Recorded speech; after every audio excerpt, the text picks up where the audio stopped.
Oswego's mayor says his city needs to do better. So to do that, he's banning all non-essential travel in the port city. So what does that mean? How are they going to enforce it? Let's find out. We want to bring in Oswego Mayor Billy Barlow. Good evening, Mayor. Good evening. Thanks for having me again. Welcome back.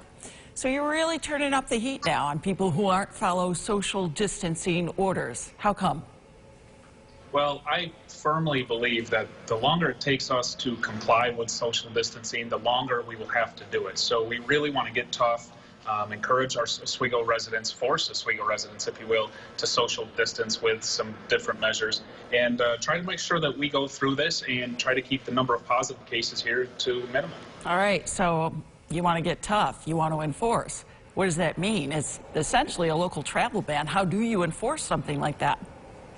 So what we're doing is we're, first of all, encouraging everybody, no non-essential travel. So you're still allowed to go to a medical appointment, go to work if you are deemed an essential employee, and go shopping for essential items only. What we're doing is we're working with local retail stores to position Oswego Police Department officers and Oswego firefighters outside of these retail stores to try to talk and educate people and say, look, why do you have to come to the store? Why are you bringing your whole family to the store? Try to only bring one person. Try to come rarely, as few times as possible. At the same time, similar to what we did with our mass gatherings, if we find that people are consistently out of compliance and don't want to comply and argumentative and against the whole thing, then ultimately we can enforce it.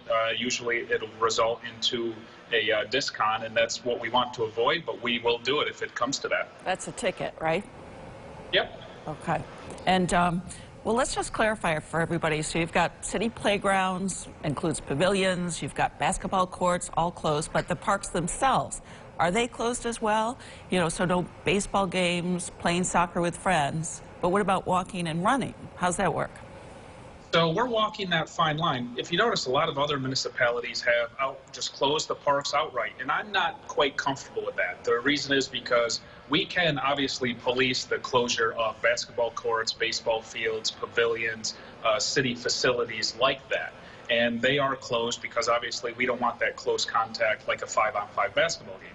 However, I do want to try to hang on to the one slice of normalcy we still have, and that's trying to allow people to walk in a park. If it's a husband and wife or a son and a daughter, mother and daughter trying to go for a walk, we think that exercise is good. We want to hang on to that, so we're allowing walkways and trails to still be open with the playgrounds and basketball courts and baseball fields closed. Now, if people continue to gather in these areas, large groups and so on, then I'll ultimately be forced to do the blanket closure like other municipalities have done, but we're putting extra effort to try to not do that. At the same time, we've mobilized a DPW crew that will be a sanitation crew to constantly clean and wipe down public amenities like our crosswalks, like benches, like railings in our parks. Oh, wow. It's all hands on deck. Well, you know, we all know Oswego is a tight-knit community. So does that make your city just as vulnerable as the larger communities with dense populations?